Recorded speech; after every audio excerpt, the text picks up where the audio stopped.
Welcome back, guys. It's another episode of the Regular Guys podcast. And yes, I am running solo tonight. But have no fear, Sean is here. They don't call me the foreman for no reason. You want to know why they call me the foreman? Because I do the work of 4 men. Wow, you must be rich. Just joking, guys.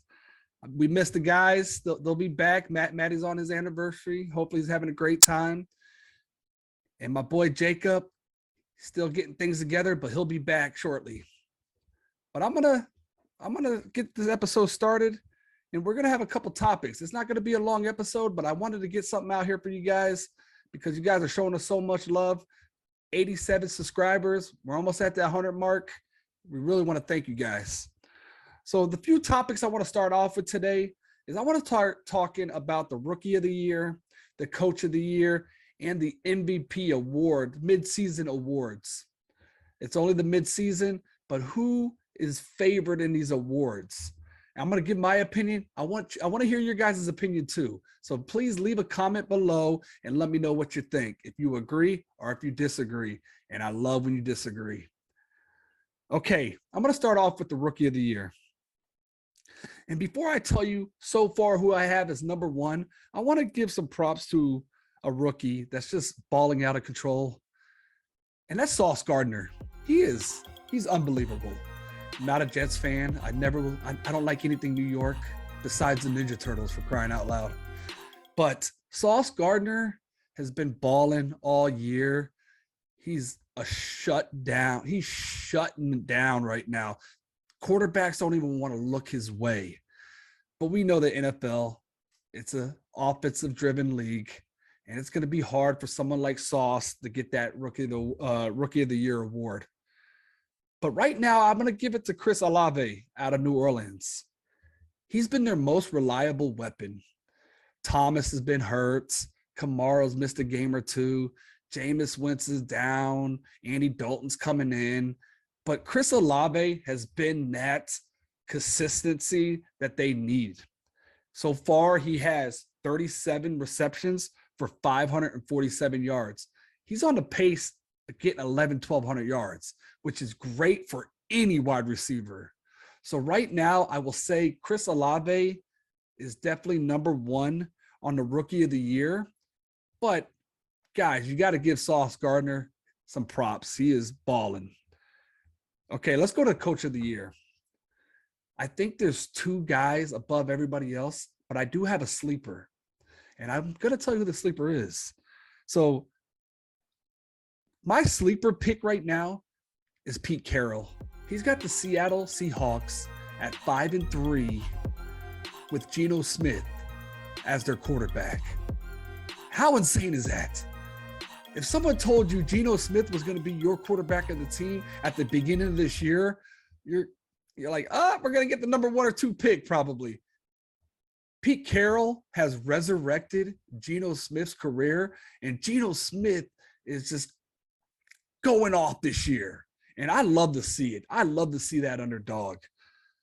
But I think the two top guys right now for Coach of the Year, it's either going to be Nick Sirianni out of Philadelphia or another New York guy, Brian Daboll. I give the edge to Daboll right now because if you told me the Giants would be 6-2, I would have told you you're out of your mind. He's got that team 6-2 right now. That's insane. Their defense is awesome. Their offense needs a lot of work, but Barkley is doing everything he can to keep them afloat. I know they just came off a loss, but 6-2, they're playing awesome. But you got to put Sirianni right there, 7-0. I mean, I thought the Eagles would be good this year, but I didn't think they would be this good. I have them as a close second, but Brian Daboll right now is my pick for Coach of the Year so far, midseason awards. Okay, let's go to the MVP.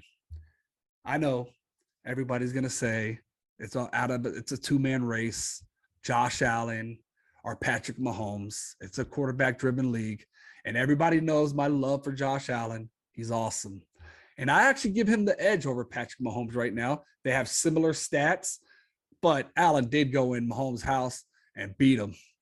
So I do have Allen as that number one, But I have a sleeper here as well. Tyreek Hill, okay? You're like, Sean, Tyreek Hill, what? I don't know. He has 69 receptions for 961 yards, and it's not even the halfway point all the way yet. He's on pace of getting over 2,000 reception yards this year. That's incredible, guys. That's incredible. He needs to get his touchdowns up a little bit more to make that. I think if he hits that 2,000 mark with 10 touchdowns, there's no way you can't get it to him. If he hits a 2,000 mark, that's breaking the record. I know he has an extra game this year, but still, 2,000 yards for a receiver, and his starting quarterback missed 2 or 3 games. I mean, he is going off this year, and he has to be looked upon in that MVP race. But I do have Josh Allen right now as my number 1 pick. Okay, guys, let's go to another subject here. We didn't really get to talk about it much last week, but I'm here to talk about it, guys. Let's talk about Christian McCaffrey getting traded to the San Francisco 49ers. What does that do for them? I mean, Christian McCaffrey is a Swiss Army knife. A Swiss Army knife has so many different things on it you could do. Cut trees, cut rope, open bottles, can opener. I mean, and that's what Christian McCaffrey is. He is a Swiss Army knife. Let me tell you what he did this past weekend. He threw the ball. So he's a quarterback all of a sudden. He threw the ball one time for 34 yards and a touchdown.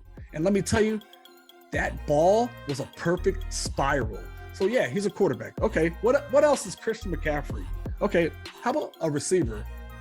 8 receptions, 55 yards, and a touchdown. He's a receiver. What else does Christian McCaffrey do? Let me think. He's a running back, okay? He had 18 rushes, 94 yards, and a touchdown. He is the first player since 2005 to get 3 different touchdowns in different positions since 2005, since LaDainian Tomlinson did it. The guy is incredible. He's going to help this team so much once Deebo Samuels gets healthy. They're going to be a really dangerous team no one wants to see. I know Jimmy Garoppolo. Everybody's iffy on Jimmy. I like Jimmy.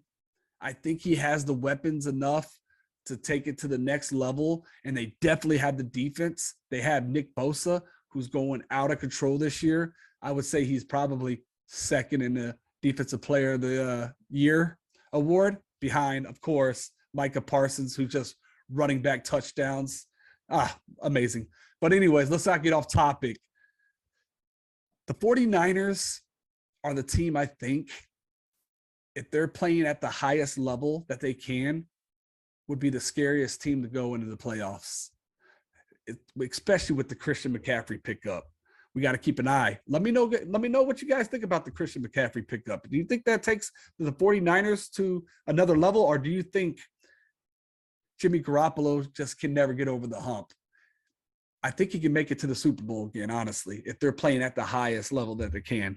I don't have them favored right now, but let them get some continuity together, and let's see what happens. Okay, guys, I want to talk also a little bit about the Minnesota Vikings. You know, before the season, I was saying there's no way Aaron Rodgers and the Green Bay Packers don't win that division. I don't see it. No way, no how. I don't see Kirk Cousins beating out the great Aaron Rodgers. I feel the Minnesota Vikings are the most underappreciated team right now in football for what they've done. They're 6-1, 1 loss. I know it was against Philadelphia, and it didn't look good in primetime football. We all know Kirk Cousins has an issue in primetime football. So I do understand that. And I know they're not beating these teams they should by a lot more, but they are getting wins. And last time I heard, wins are all that matter. They got the weapons, offensive, defensively. They got the coaching. You know, Jefferson, Thielen, Cook. Cousins could be a top 10, 12 guy. He just needs to work. He needs to get over this prime time football, and they could be right there in the mix as well. They're winning these games, maybe not impressively, but they're getting wins. I think the Minnesota Vikings need to get more love. And I get the concern on them. It's mainly Kirk Cousins. I'm the biggest Kirk Cousins critic, but they're winning. You got to give the Minnesota Vikings their props. And now it's going to be a short pod, but guys, I wanted to talk. Did the Cowboys have a running back controversy? If you guys didn't see what Pollard did this past weekend, 150 rushing yards, 3 touchdowns, looked explosive. I mean, explosive. It was a beautiful sight, guys. It really was. Pollard, if you watch Dallas Cowboys football, if you just watch it from afar, you see Pollard is a much better running back, right?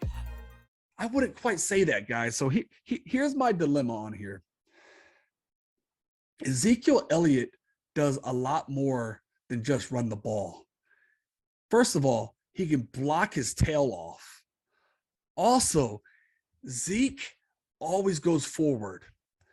Pollard has never in his career, college included, had more than 20 rushes in a game. There's a reason for that, okay? He's not a big guy. So if you give him the most carries, he might get banged up. He's that explosive guy that you want to get that ball to at least 15 times a game.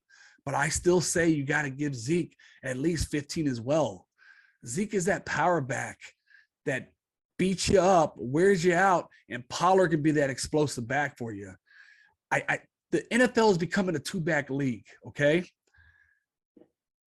Unless you're Derrick Henry, Jonathan Taylor, but it's really becoming a 2-back league for the most part. And you want those running backs to be healthy in the playoffs. I hope they are. We could do big things. I say you still want to split the carries 50-50, but if you do start giving Pollard more carries, don't make it known out to the public. Just slowly but surely start just giving him a couple more carries than Zeke. And feed Zeke at the goal line, because Zeke is that guy that's going to give you those. If you need 2 yards, Zeke will get you those 2 yards. Let Zeke feed at the, at the goal line, get those touchdowns. And I feel Pollard and Zeke can both coexist and both be happy. Now, Dallas Cowboys in general, 6-2. Man, I am pumped for they are balling. I'm very excited about Dallas.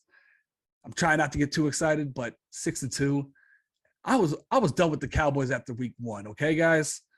But they are proving me wrong. They're looking like a top 5 NFC team right now. They could be top 3. I'm a little worried about their run defense, and I get it. Fields is a fast quarterback, and they have that dual threat. But I've seen it a couple times with the rush defense. We can get the ball ran on us. Our defense is really good. We get pressure. If the quarterback's going to go back and throw the ball every time, they're going to have a hard time. But teams, next 2 weeks are going to be very interesting. I feel that playing against the Packers will be very interesting because they have 2 great running backs. I know their offense isn't up to par, but I feel like that's going to show a lot on the run defense. But if you're a Dallas Cowboy fan, you got to be excited. I'm excited, guys. Dak's back, healthy, looking great. Threw a stupid INT before halftime last week. You're going to get that from Dak, unfortunately. He can look like one of the best quarterbacks, and then he just makes a dumb mistake. But the offense is looking better since he's been back. Very excited about that.